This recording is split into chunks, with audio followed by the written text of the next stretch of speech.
Ronald, buenos días y como siempre un placer estar aquí en tu set.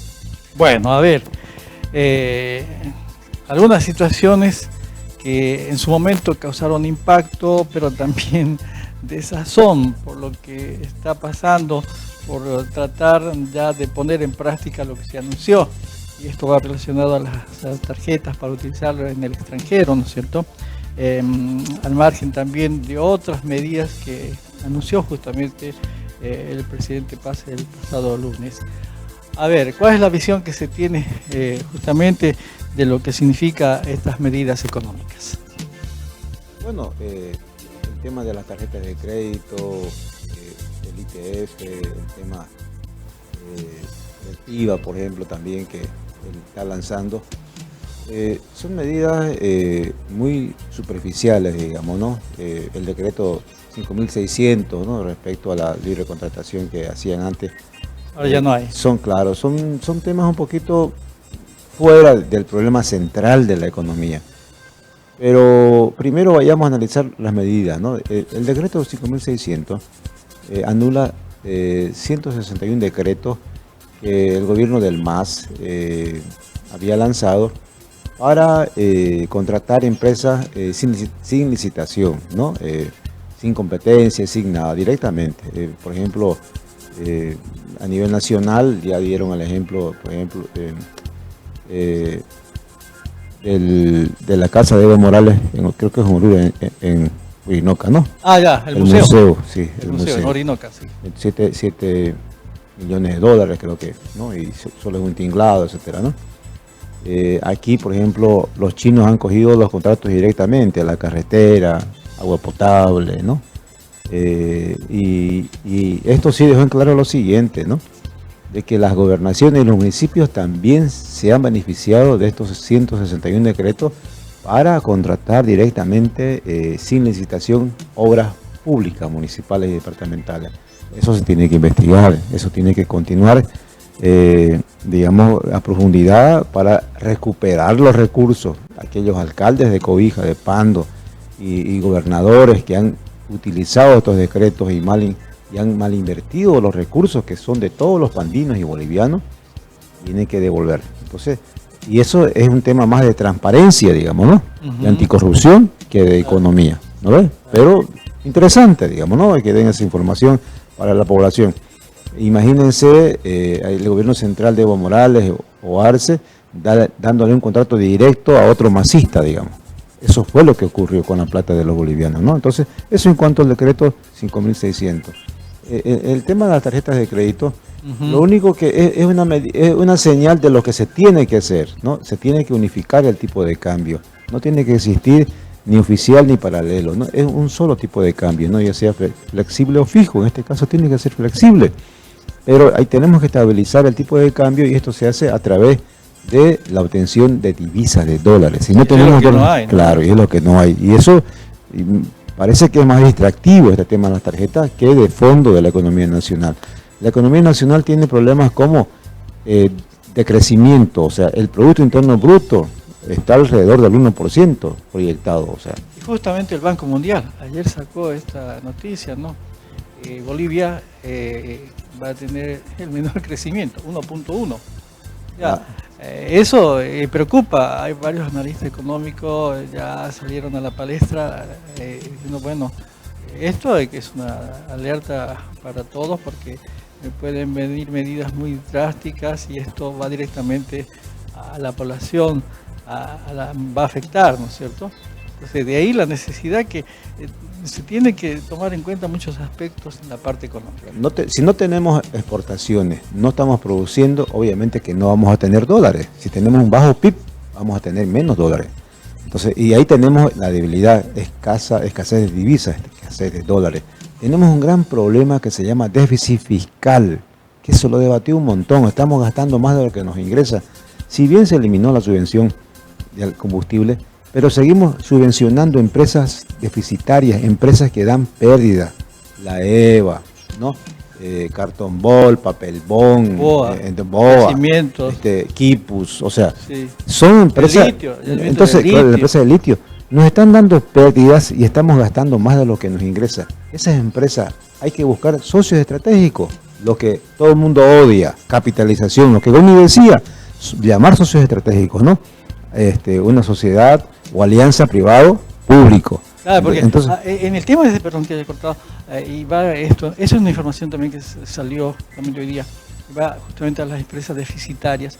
De las 67 empresas que se tienen, 64 es las que están en pérdida. Y eso ya es algo totalmente negativo. ¿Cómo vamos a bajar el déficit fiscal si estamos todavía subvencionando, seguimos subvencionando, ¿no?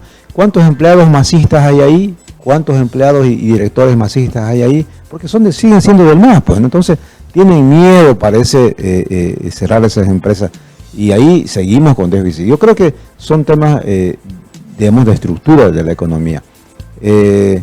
Ahora, si se baja la producción, tenemos digamos un PIB del 1% aproximadamente, ¿cómo vamos a incentivar la producción en el país? O sea, ahí son medidas económicas. Entonces, yo creo que ante estos puntos, digamos, falta de divisa, un estancamiento productivo con el PIB, digamos, bajando, déficit fiscal que ya acabamos de hablar, con esas cosas ya nos damos cuenta de que la economía sigue como está nomás, ¿no? Entonces, yo creo lo siguiente, por ejemplo, las regiones están sufriendo, Ronald, las regiones están sufriendo de falta de plata.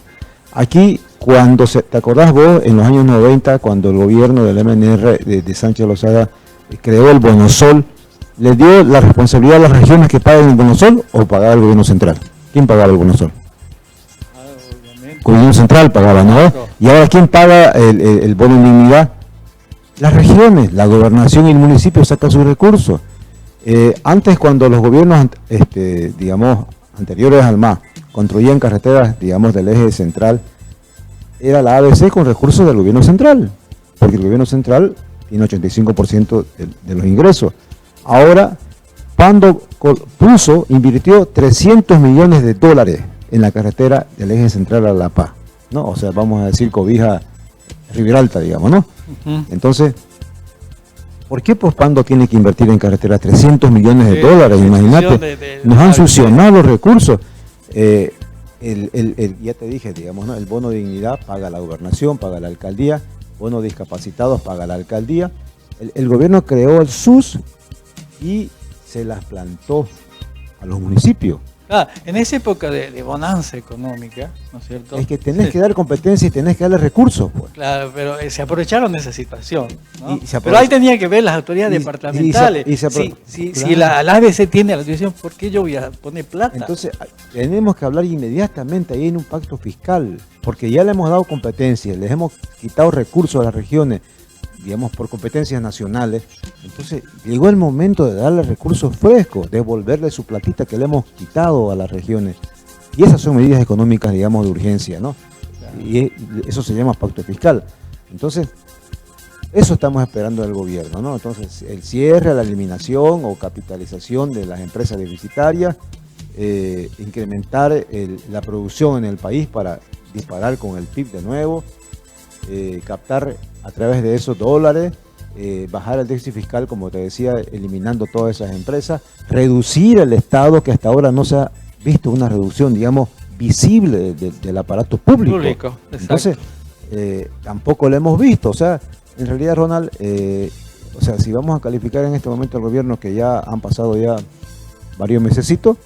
Ya estábamos cerca de los 4. Claro, entonces yo creo que se está aplazando nomás. Yo creo que tiene que ya tomar medidas concretas.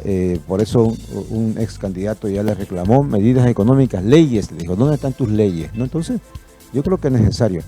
De lo contrario, van a asumir las nuevas autoridades, alcaldes y gobernadores en una crisis y un caos económico y una carga tremenda.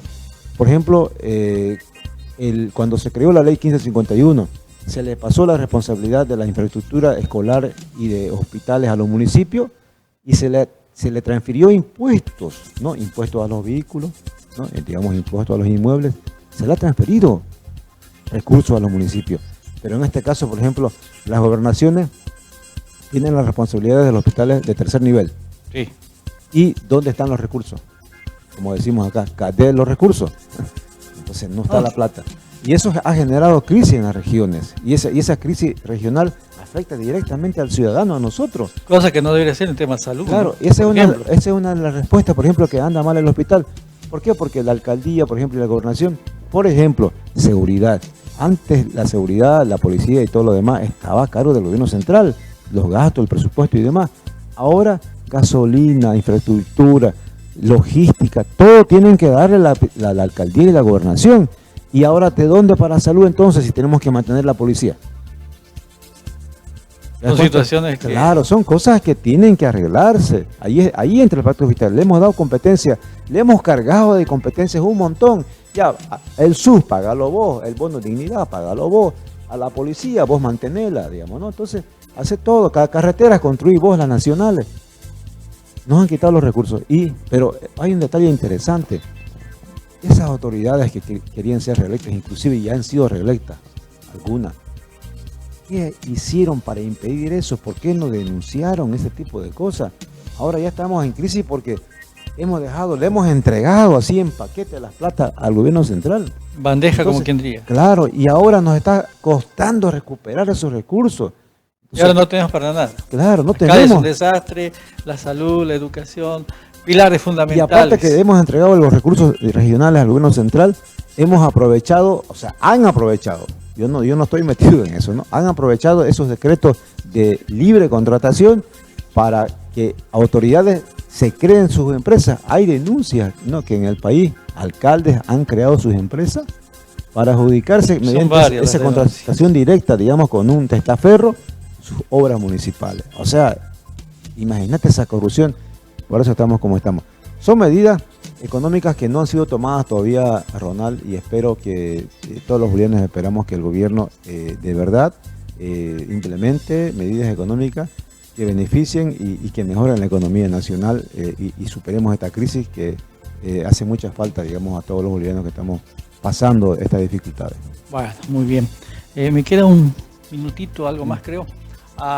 Cambiando de tema, 9 de abril, aniversario del MNR. Has tocado un tema bien interesante. Era el primero que deberías haber tocado. No, pero no, esperaba que vos me... Pero, a ver. No, es un tema, digamos, para recordar en la historia y, bueno, y ojalá, digamos, se vuelvan a repetir esos cambios trascendentales, digamos, ¿no? Que luego de la Revolución Nacional se hayan podido notar, digamos, ¿no? Por ejemplo, el 9 de abril... se recuerda mucho la reforma educativa, de repente hay gente que ni siquiera le da importancia, ¿no? Más de la mitad de los bolivianos no tenían derecho a educarse, ¿no? El voto universal, ahora ya todo el mundo vota. Este tema del voto, por ejemplo, hay analistas que dicen que no deberíamos dejar votar a todo el mundo porque hay gente que no tiene esa capacidad de decidir. Pero la democracia consiste en eso, ¿no? Voto universal. Después vino la reforma agraria, ahora están marchando algunos campesinos a la sede de gobierno, están marchando, sí. Pero recordarles que el 52, no, el 56 se terminó mediante leyes de dotar las tierras para todo el mundo. La ley 157, ¿no? Claro, está marchando por esa ley, ¿no? Claro, ¿no? Entonces, ya se dotó en los años 50 las tierras a todo el mundo. Entonces, son temas de lo que acabas de decir, el 9 de abril. El MNR, bueno, prácticamente con el derecho, se ha, digamos, adjudicado esa fecha gloriosa, digamos. ¿Cuántos años tiene? 74 creo. Y al 52 ahora, sí, algo hacer por ahí, tu cálculo, creo, digamos, no sé. ¿No? Que me has cogido de sorpresa, digamos. No, pero claro. A ver, voy a aprovechar, diferencia entre lo que significan los partidos, tomando como ejemplo la MNR, a lo que es hoy por hoy. No, mucha distancia, ¿no? Porque, digamos, aparte del 52, en el 85, Víctor, hablamos de economía. 85, Víctor Paz Atenzoro supo, digamos, apaciguar, calmar la crisis, poner un alto con un solo decreto. Todo el mundo lo sabe, el decreto que Víctor Paz, digamos, lanzó justamente para parar la hiperinflación, ¿no? 12.000% de inflación teníamos. Entonces, el MNR. El MNR en los 90 hizo esa ley que hablo mucho, la ley 1551, participación popular, ¿no? Entonces, Ahí el Bonosol, la capitalización de las empresas, 3.000 millones de dólares. Lo que nos falta ahora. Goni trajo 3.000 millones de dólares en los años 90. Entonces, cosas que movió a la economía, hicimos el gasoducto, un montón de cosas. Entonces, son nostalgia de aquellos buenos gobiernos, digamos, ¿no? Como estás hablando vos, que en mucha distancia, pues la clase política en esos momentos era otra, ¿no? No es, era de otro nivel. Y yo creo que tenemos que recuperar ese nivel político para que Bolivia despegue hacia un crecimiento y un desarrollo. Muy bien. Richard, gracias. Gracias por habernos visitado. Será hasta otra oportunidad. La propuesta de consejos y enseguida retornamos.